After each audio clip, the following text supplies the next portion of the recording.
There is new reporting this morning from the Washington Post on behind-the-scenes efforts to unlock presidential power over elections, power the Constitution assigns to states and Congress. According to the Post, pro-Trump activists are circulating a draft executive order alleging Chinese interference in the 2020 election, of which there is no evidence, according to the intelligence agencies, and using that false premise as a basis to propose a national emergency to expand presidential power over voting, such as banning mail-in ballots and voting machines. The Post reports measures in the proposed order include requiring hand-marked and hand-counted ballots, as well as re-registration ahead of the midterms with proof of citizenship. Let's bring into the conversation one of the lawyers who stopped the president's last election-related executive order in court, the co-founder of the Contrarian on Substack and executive chair of the Democracy Defenders Fund, Norm Eisen. Norm, good morning. It's great to have you here. So you have called this idea, quote, unconstitutional and insane. So effectively, it is what I laid out, which is you claim that there was Chinese influence in the 2020 election. The intelligence agencies have said there was not, and therefore declare an emergency over this election, thereby unlocking all this presidential power to change the way the vote is counted, to change the way that people vote. If you can, just walk through some of the dangers of this and why you say it's insane.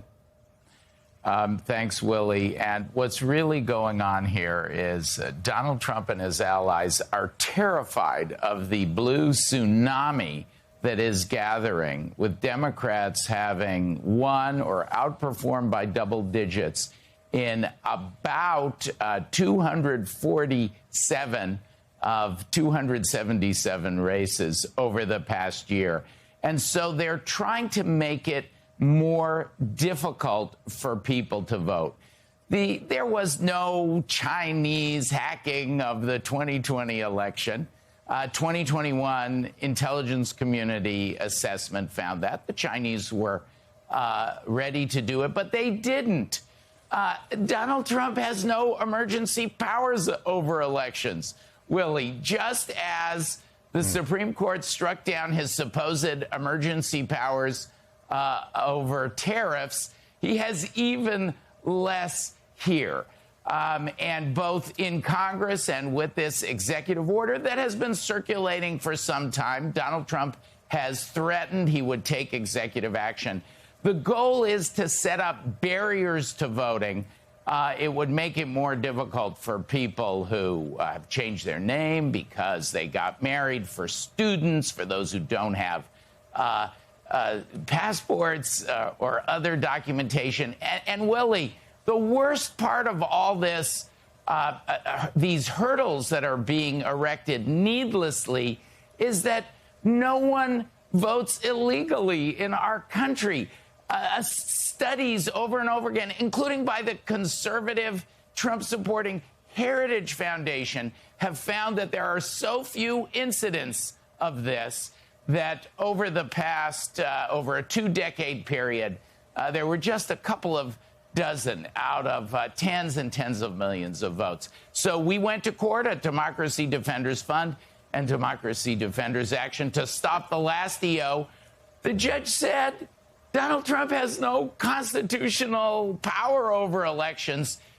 She blocked his prior attempt to interfere.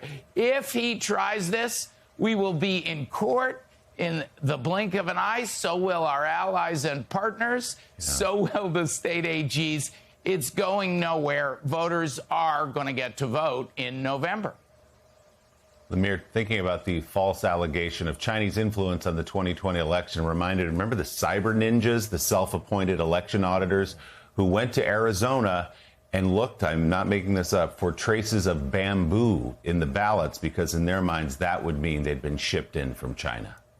Yeah, what was the Chinese or the Italians? I think they had spy satellites, the Venezuelans, sure. Of course. The conspiracies go on and on. So, Norm, some of this obviously is far-fetched, but the danger is real to those who want free and fair elections. Speak to us about how this time around, we know in 2020 there were some guardrails, some roadblocks, some obstacles to what Donald Trump wanted to do. Like Attorney General Barr said no. there's no evidence of voter fraud. That we had some state officials in key places like Georgia say, no, we're not going to go along with this. But this time, he's brought a lot of the fringe conspiracy theorists into the fold here who are working in various parts of the administration. So it seems like that this is a testing move here to try to figure out what levers to pull. It is true that he has removed some of the internal checks that affected the 2020 campaign. But remember that in 2020, those of us on the outside, I was on the other side of Donald Trump in many of those 63 cases, representing governors and AGs, secretaries of state, pro bono, and we stopped him.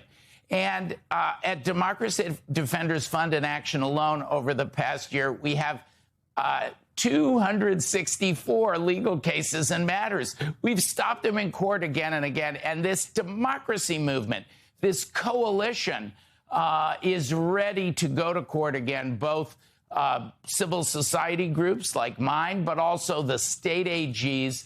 If he tries this, it will fail. There's no constitutional or factual basis for it.